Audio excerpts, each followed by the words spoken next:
Welcome to this session on buying, shaping a unique selection for your bookstore.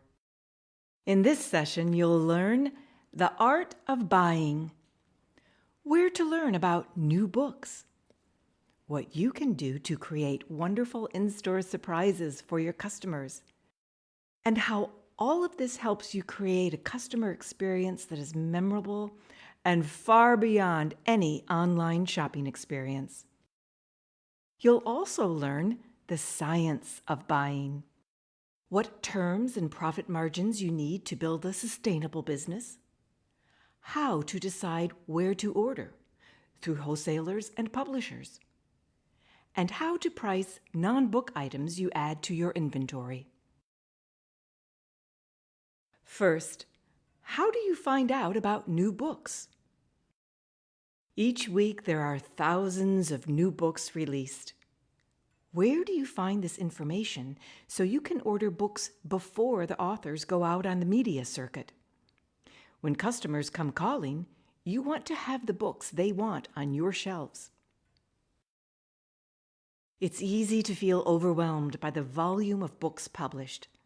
So here's our short list of key resources. Connect with publishers. Become a member of the American Booksellers Association.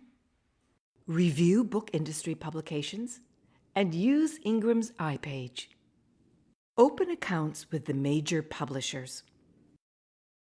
With consolidation, a handful of publishers produce the most popular books and work diligently to get their authors' media attention, which drives sales in bookstores. The American Booksellers Association's Book Buyer's Handbook has information you need to connect with the sales representative who handles your region. Known simply as sales reps, they will send you links to catalogs on the Edelweiss online platform. The American Booksellers Association and the regional bookseller associations offer information through their member newsletters and print publications that spotlight books. When you join both the national and regional bookseller associations, your buying will be guided by what other bookstore buyers are reading, stocking, and selling.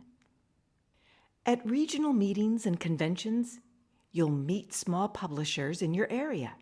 You'll meet authors in your region who may be delighted to come to your store for an event. These are among the most valuable benefits of your membership in the book industry's trade organizations.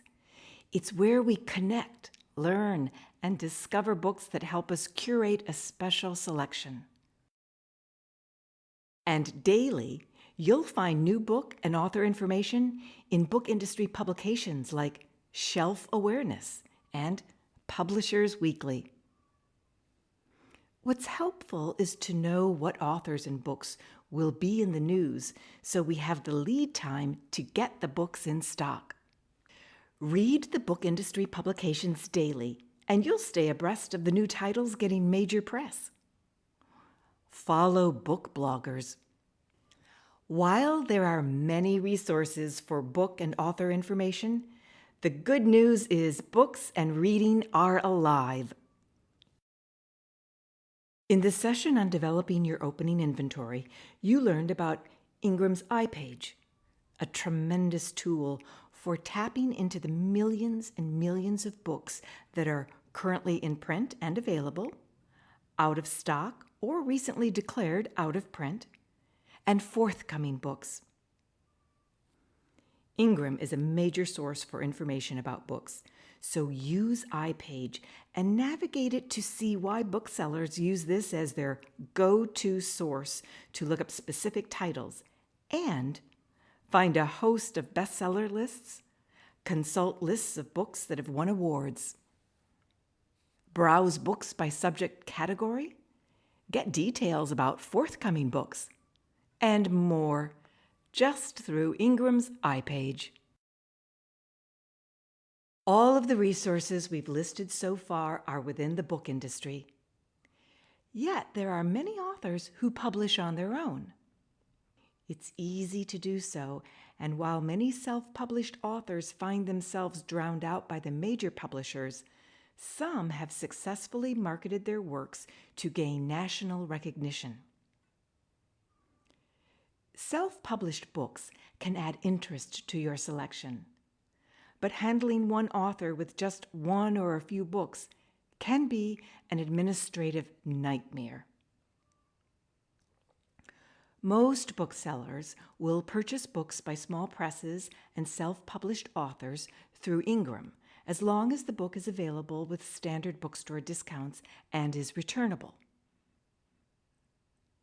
Many self-published authors will live in your community and will be in touch with you directly.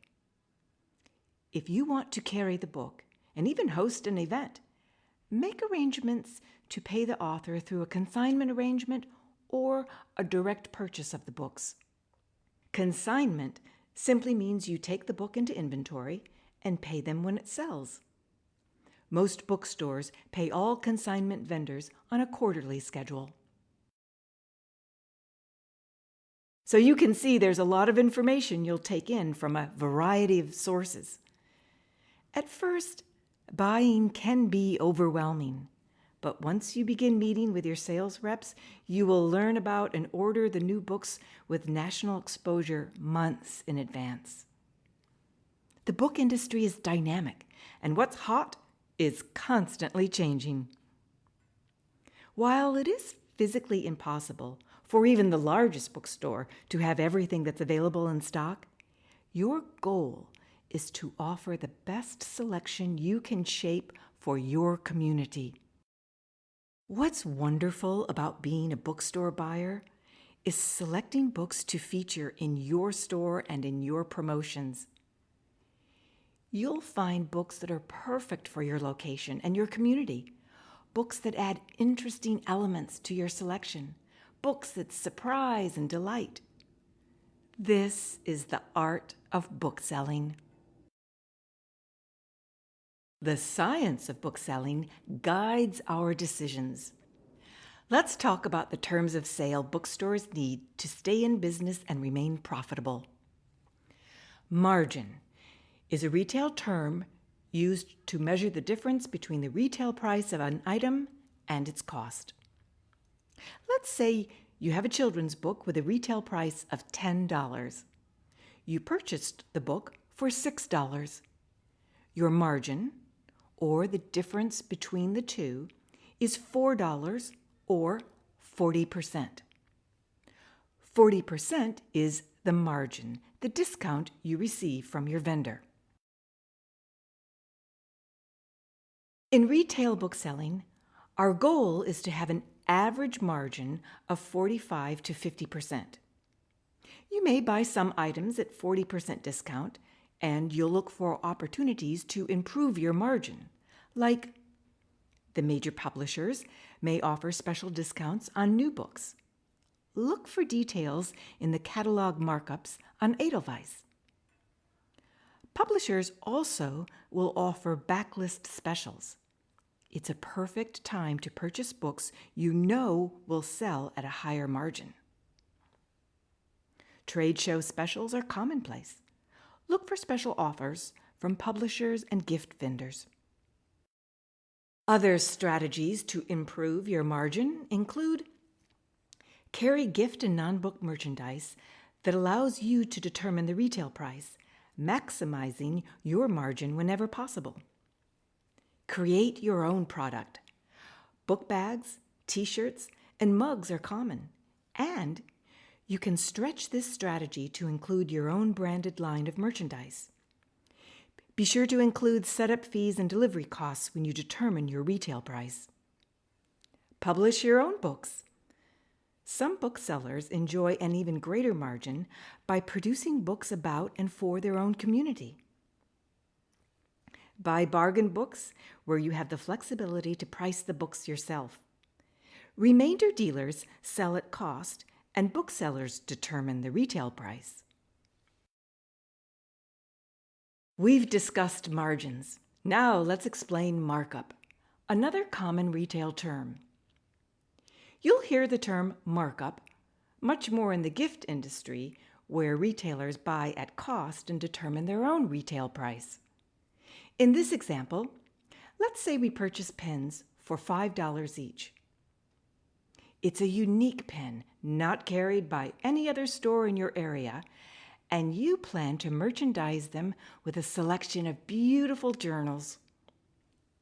What retail price should you charge? If you price them at $10, your markup is 100%. You are doubling your cost to determine your price. This is also referred to as a keystone markup. If you price them at $12, your margin is much better. Your markup is $7 or 140%. When you buy items that are not pre-priced by your vendor, you have the opportunity to build in a better margin. You can see that retail is a nickel and dime business. Any extra margin can add up and make a tremendous difference to your financial health and well-being. So, when you are buying, buy for better discounts and opportunities for higher markups. This is one of the fundamentals of all retailing. Where you buy also makes a difference in your profit margins and overall in your store's profitability. Let's go through a few examples to illustrate the options. You just sold the only copy of a classic work of fiction you like to keep in inventory. This last copy has been in inventory for 6 months. Where do you get your replacement copy? Let's say the publisher of the edition you carry is running a backlist special of an additional 2% discount. You need to order at least 50 units to qualify, and the offer runs for another 60 days. Since it took 6 months to sell the classic novel, add this title to your backlist purchase order and go for the extra discount. In this example, a customer calls as soon as you open and tells you she just heard an author on a popular national television talk show. You put the copy you have in stock on hold for her. Within the hour, 2 more customers call for the same book. You see the wholesaler has a healthy stock level. You might say something like, "Thanks so much for calling us for the book. We hear the author did a great job this morning talking about her book. We have sold out of our copies and have more on the way. Can we save one for you?" Get the sale and get the books in quickly. But where do you buy the book and how many copies should you purchase? Since you have customers waiting, order enough copies to cover existing orders and maybe a few more.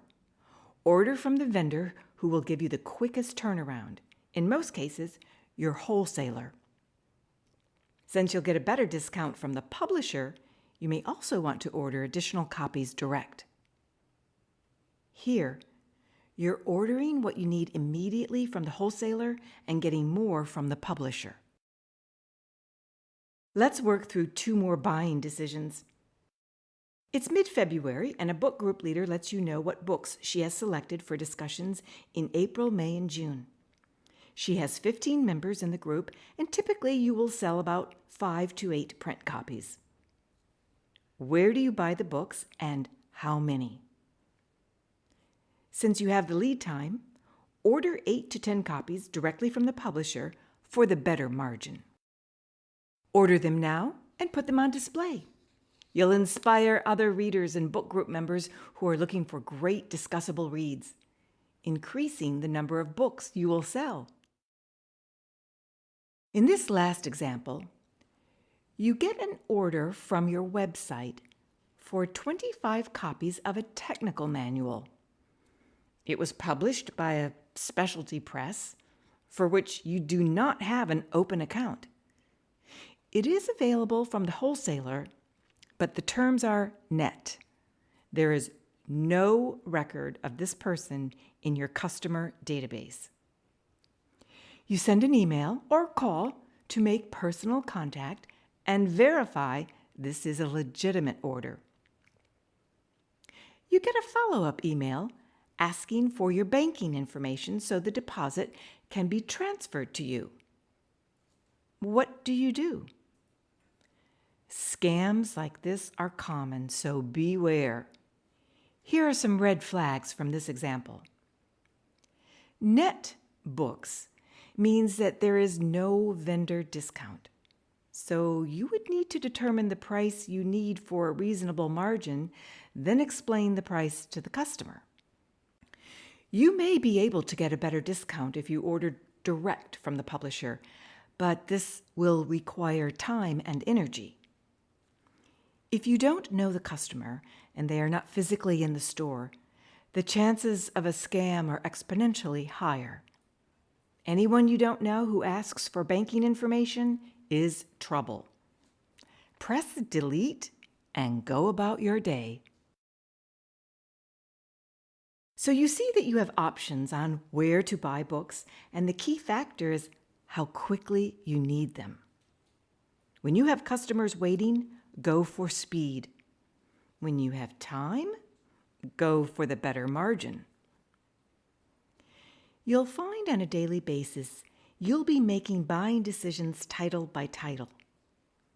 With the awareness of margins and markups, you are mindful that each decision has profit implications. The most successful booksellers combine the art and science of buying. They stock anticipated books and planned robust marketing efforts. They look for books that will be of particular interest with their customer base and within their community. They read book reviews, bestseller lists, and industry news to stay on top of the latest book buzz. They support sell-through by promoting and displaying key titles. And they maximize margins by ordering direct from publishers whenever possible. As you get connected with publishers and continue to curate and freshen your selection, remember to monitor your inventory investment levels. Too much inventory is the number one reason booksellers run into cash problems and go out of business. Books are returnable if they don't sell. Refer to the ABA's Book Buyer's Handbook, where publishers provide instructions. Once you are open for 4 months, it's time to look at what hasn't sold and return that stock for credit you will use to buy other books that will potentially sell better. There's more on this in our training program, Managing Today's Bookstore. Establishing a regular routine for vendor returns is how you manage stock levels and your inventory investment. It's also how you ensure you can continue to pay your bills and stay in good credit standing with your vendors. Combining the art and science of buying is central to achieving and maintaining an interesting, vibrant, and sustainable bookstore business.